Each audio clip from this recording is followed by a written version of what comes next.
মুখ্যমন্ত্রীর নির্দেশের পর নড়ে চড়ে বসল ভূমি ও ভূমি রাজস্ব দপ্তর। জমি কারবারে আধিকারিকদের জড়িয়ে পড়ার অভিযোগ খতিয়ে দেখতে এবার মাটিকাড়া ব্লক ভূমি ও ভূমি রাজস্ব আধিকারিকদের দপ্তরে রাজ্যের ভূমি ও ভূমি সংস্কার এবং রাজস্ব আদায় বিভাগের উচ্চপদস্থ আধিকারিকরা।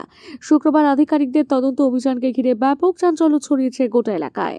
নবান্ন থেকে একটা টিম এসেছিল আপনার এখানে আজকে, রেড বলবো না, তারা কিছু খোঁজ খবর করতে এসেছিল স্পেসিফিক কিছু কমপ্লেনের বেসিসে। এই ব্যাপার নিয়ে কি বলবেন, কি কি কমপ্লেন ছিল আর কি কি তারা সর্ট আউট করতে পারবে? মানে আজকে যেটা নবান্ন থেকে আমাদের আধিকারিকরা আসলেন, সেটা হচ্ছে আপনার যেটা আমাদের মাননীয় মুখ্যমন্ত্রী বলেছিলেন কি বিএলআরও অফিসগুলোকেও একটু চেক করতে, কি ওনাদের কাজকর্ম কিভাবে হচ্ছে। মানে এখানে তো অ্যালিস্ট করা হয়েছিল কি এক দুইটা বিএলআরও বাইরের লোকের সঙ্গে মানে মিশে ওই রকম কাজ করছে বলে। তো ওটার জন্য আমাদের এখানে দেখতে এসেছিলেন ওনারা। তো যতগুলো ওনারা আমাদেরকে কেসটা দিয়েছিলেন তার আমাদের সবগুলোতে ওনারা পজিটিভ রিপ্লাই পেয়ে চলে গেছেন। আর ওনারা র্যান্ডামলি কেসগুলো চেক করলেন, দেখলেন এখানে কোনো অ্যানোমালিজ পায় নাই, এখানে সব কিছু ঠিকই আছে। আর আপনার যেহেতু যে আমরা ওয়েস্টল্যান্ডগুলোকে মানে অন্য দিকে যে মানে এনক্রোচ হয়ে যাচ্ছে ওগুলোকে তো আমরা বাঁচাচ্ছি। আমার 2 বছর হয়ে গেছে। তো এই 2 বছরেও আমরা আধিকারিকদের হেল্পে হোক ইয়া পুলিশের মাধ্যমে হোক ইয়া আপনাদের অন্য আধিকারিকরা হেল্পে হোক, আমরা এগুলো এনক্রোচেসগুলোকে মানে বের করা এখন করতেছি। আর যতগুলো এই 2 দিন আগেও এখানে ঝামেলা হয়েছিল আপনার, এই 2 দিন আগে একটা তো আপনার প্রাইভেট জমি উপরে ছিল। তো প্রাইভেট জমি উপরে ওনাদেরকে আমরা বলে দিলাম কি আপনারা গিয়ে মানে কোর্ট কেস আপনারা স্টার্ট করুন, কেন বলতে ওখানে প্রাইভেট জমি উপরে আমরাও করতে যাব না। আর দ্বিতীয় যেটা একটা ছিল আপনার 4 বেদার্সের একটু আগে, ওখানে 1 নম্বর জমি উপরে দখল হয়েছিল। আমরা সঙ্গে সঙ্গে পুলিশকে ফোন করে দিয়েছিলাম। তো তখন পুলিশ ওনাদেরকে মানে 1 নম্বর মানে গভর্নমেন্ট ল্যান্ড থেকে একটা এসজিডি এর জমি এবং কিছু এমনি ওখানে সরকারি জমিও আছে যেটাতে প্রপোজড বাইচুং ভুটিয়া একাডেমি হওয়ার কথা ছিল। ওই জমিটা ধীরে ধীরে কিন্তু দখল হয়ে যাচ্ছে। মানে সেটা নিয়ে আমরা ওখানে যে খতিয়ানটা করে দেওয়া হলো সেটা হলো আপনার 2015-16 সালের। তো যখন এসজিডিএ নামে ওটা ঢুকে গেছে তখন থেকে অলরেডি মানে এসজিডিএ নামে তো খোলা হয়ে গেছিল। তারপর পড়ে গিয়ে ওখানে ডিমার্কেট কিছু করা হয়েছিল না বলে মানে ওখানে আমার আসার আগেই ওখানে অনেকগুলো ঘরবাড়ি আমি যে তার দেখতে পেয়েছি দখল হয়েছিল। তো তবু এখন যতগুলো আছে নতুন আমরা ওখানে এনক্রোচ করতে দিচ্ছি না। যেগুলো আগের দিকে আছে, আগের যে ডিএম সাহেব ছিলেন উনি বলেছিলেন কি সেগুলো ছাড়াই আমরা আবার মেপে দিয়ে আমরা সেটার জন্য টোটাল স্টেশনও করেছিলাম, সঙ্গে সঙ্গে আমরা ম্যানুয়ালিও মেপে দিয়েছিলাম ল্যান্ডটা। ওর ওখানে অনেক মানে গভর্নমেন্ট প্রজেক্টসগুলো চলে আসছে। এবার তার আমরা প্রজেক্ট জন্য আমরা অলরেডি জমিগুলো দেখাই দিয়েছি। স্যার, মুখ্যমন্ত্রীর একটা অভিযোগ ছিল যে আপনাদের বিএলআরও অফিসগুলো মূলত টিএমসি ক্যাডারদের দখলে চলে গেছে এবং আপনারা মানে অ্যাক্সেলিরা বা বিএলআরও দপ্তরের কর্মীরা তাদের সঙ্গে মিলে আপনারা কিন্তু রাতকে দিন করে দিচ্ছেন। অর্থাৎ যে জমি ওয়েস্টল্যান্ড তাকে আপনারা খতিয়ান করে দিচ্ছেন, খতিয়ানে যার নাম আছে তাকে সরিয়ে দিয়ে নতুন লোকের ওখানে নাম ঢুকিয়ে দিচ্ছেন। এই জাতীয় জিনিসগুলো সেটা আপনাকে এখন পরিষ্কার বলে দিচ্ছি কি আফটার 2016 যেটা আমাদের সফটওয়্যার করা হচ্ছে এখন, যে সফটওয়্যারে আমরা মানে চালাচ্ছি অফিসে, সেটা হচ্ছে ই বুচিত্রা সফটওয়্যার। সেই ই বুচিত্রা সফটওয়্যারে 1 নম্বরকে মানে কোনো বিএলআরও চালাইতে হাত দিতে পারবে না। হাত দিলেই ওটা সঙ্গে সঙ্গে মেসেজ চলে যাবে ডিএলআরও সাহেবের কাছে, ডিএলআরও সাহেব কাছে, আর আমাদের যে লোকাল এসডিএলআরও সাহেব আছে যে ম্যাডাম আছে ওনার কাছে চলে যাবে। তো এগুলো অলরেডি ব্লক করা আছে, এগুলো একদম অ্যালিগেশন। 1 নম্বর দিকে আমরা কিছু মানে এইরকম করি না।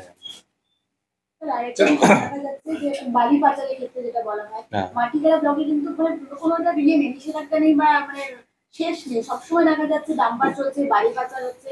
কিন্তু আপনারা বলছেন যে স্টক আইটেম যেগুলো সেগুলো এখন থাকার কথা, কিন্তু সেই স্টক আইটেমও তো এখন মানে প্রায় শেষ হয়ে যাওয়ার কথা। স্টকের কি শেষ নেই?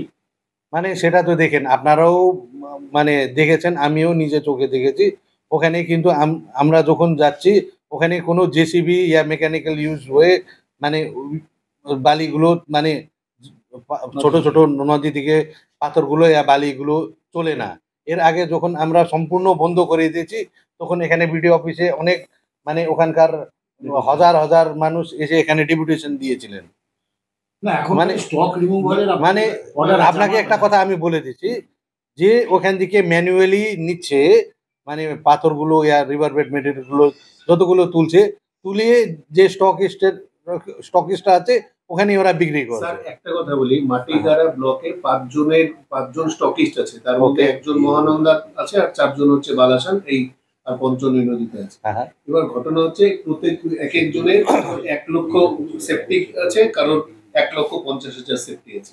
তো এই স্টকটা ধীরে ধীরে ফুরিয়ে গেছে। আমরা যেটা দেখতে পাচ্ছি যে প্রত্যেকদিন লক্ষ সেফটি মাল যাচ্ছে আর কি, এতগুলো গাড়ি করে। তাহলে স্টকটা মানে ওর স্টকই রয়ে গেছে। তাহলে মানে স্টকের এইরকম আছে, স্টকের এখন কি আছে মানে মোবাইলের যে আপনারা রিচার্জ করুন সেই রকম এখন মানে আপনি 1 লাখ সিএফটির জন্য ওখানে WBMTTCL কে টাকা দিলেন, সেই 1 লাখ সিএফটি টাকার যখন ওনারা চালান ইস্যু করে ওখান থেকে অটোমেটিক্যালি ওনাদের মাইনাস হয়ে থাকে। ওর যখন ওনার মানে সিএফটিটা শেষ হয়ে যায় আবার ওনাদের যদি স্টকে থাকে স্টকের টাকা দিয়ে থাকে। মানে আমরা তো যাওয়ার পরে নতুন করে যদি আবার স্টক হয় তাহলে নতুন করে মাইনিং করা হচ্ছে। মানে আমরা তো এখানে যে আমাদের দপ্তর আছে ওখান থেকে রেগুলার চেক তো আমরা করতেছি, এখান থেকে করতেছি, তার প্রুফ আছে ওখানে। না না শুনে না, প্রশ্নটা চেকিং এর নয়, তাহলে প্রশ্নটা হচ্ছে যে স্টক শেষ হচ্ছে না, একটা নির্দিষ্ট স্টক থাকবে 1 লক্ষ সিএফটি বা 2 লক্ষ সিএফটি কথার কথা বলছি, সেইটা যখন ডেইলি যখন ডিসপোজ হয়ে যাচ্ছে তারপরে তো একটা জায়গায় এসে জিরো হবে, সেই জিরোটা হচ্ছে না কেন? তাহলে সেটা তো আপনার এটা তো আপনার এডিএম অফিস থেকে মানে WBMTTCL এর যেটা ওনাকে অনলাইন টাকা দিতে হবে, তো সেটা তো বন্ধ আছে, সেটা তো বন্ধ।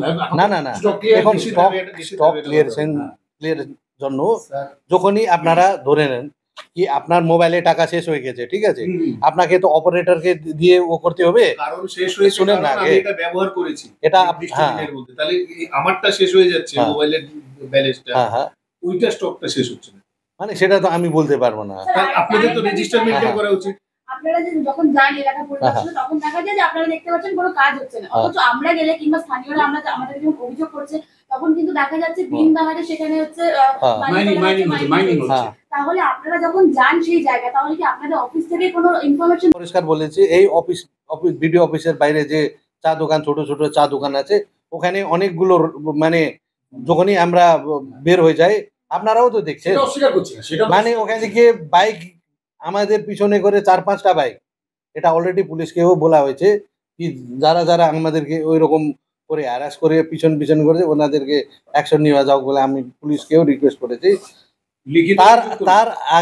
তার আগেও কিন্তু ফোনাফোন হয়ে যায়, যখনই আমরা এখান থেকে বের হচ্ছি তখনই মানে ফোনাফোন হয়ে যায়। তো আপনারা স্বীকার করছেন তাহলে এটা যে মাইনিং হচ্ছে আপনাদের অলক্ষ্যে বা আপনাদের চোখে ধুলো দিয়েও মাইনিং, মানে যখনই আমরা ওখানে যাচ্ছি স্পটের আমরা দেখছি ওখানে ম্যানুয়াল মানে ও হচ্ছে। আপনারাও তো কি দেখছেন, কোনোদিন জেসিবি চলছে ওইরকম দেখেছেন? জেসিবির প্রশ্ন নয় এখন, মানে ওখানে বন্ধ আছে, মাইনিং তো বন্ধই আছে, সম্পূর্ণ বন্ধ আছে, অথচ স্টক শেষ হচ্ছে না। এইটাই হলো আমাদের মেইন প্রশ্ন, কোথায় তাহলে গন্ডগোলটা আছে যে মাইনিং দেখেন স্টক শেষ হচ্ছে না। স্টকের যেটা পারমিশন ও গ্রান্ট করে সেটা এই অফিস থেকে গ্রান্ট হয় নাই, নম্বর 1। আর নম্বর 2 হচ্ছে আপনার স্টকের যেটা আমরা একটা রিপোর্ট দিয়েছি, যখন আমরা তো রিপোর্টের জন্য স্টকের জন্য যাই তখন তো আমরা তো ওই স্টক দেখেই তো আমরা মানে ডিস্ট্রিক্টকে বলি কি মেইনটেইন করে কি স্যার স্টকটা। আমি মাঝে মাঝে যাই, যখন ওখানে দেখি কি স্টকটা ওখানে থাকে, মানে ওটা কিন্তু ওনারা ওই স্টকটা শেষ হচ্ছে, মানে সেটা তো ওনারা তো 15 লাখ 20 লাখের জন্য নিয়ে নিয়ে, তো মানে যখন আপনার একটা স্টক শেষ হয়ে গেছে মানে ধরে নেন আপনার 3 দিনে 1 লাখ সিএফটি শেষ হয়ে গেছে, ওখানে যদি উনি 15 লাখ সিএফটির টাকা দিয়ে থাকে তাহলে ওটা রেপ্রেন্ডিশ হয়ে আবার 1 লাখ টাকা ওনার অ্যাকাউন্টে আমরা সেই চালান। প্রশ্নটাই আমি করছি না। সেই প্রশ্নটা আপনার কাছে 10 টাকা দেওয়া হলো, আপনি প্রথম দিন খরচা করলেন 2 টাকা, আপনার কাছে 8 টাকা থাকলো। তারপরের দিন আপনি 6 টাকা খরচা করলেন, আপনার কাছে 2 টাকা থাকলো। তারপরের দিন আপনি 2 টাকা খরচা করলেন, আপনার কাছে হাতে কোনো। আর স্টকের আপনাকে বলে দিচ্ছি, শুনেন, স্টকটা আমি বলে দিচ্ছি। স্টকটা আপনাকে বলে দিয়েছি। যখন আমরা প্রথমে যাই, তখন এখান থেকে আমরা বলি কি ওখানে 10 লাখ সিএফটি মানে স্টক করা আছে। আমরা যখন যাই তখন 10 লাখ সিএফটি দেখি, ঠিক আছে। তো আমরা তো প্রতিদিন গিয়ে ওখানে স্টক তো দেখতে পারবো না, না। আবার দেখেন, আবার আমরা যখনই আমরা এখান থেকে যাই ওগুলো আমরা চেক করি।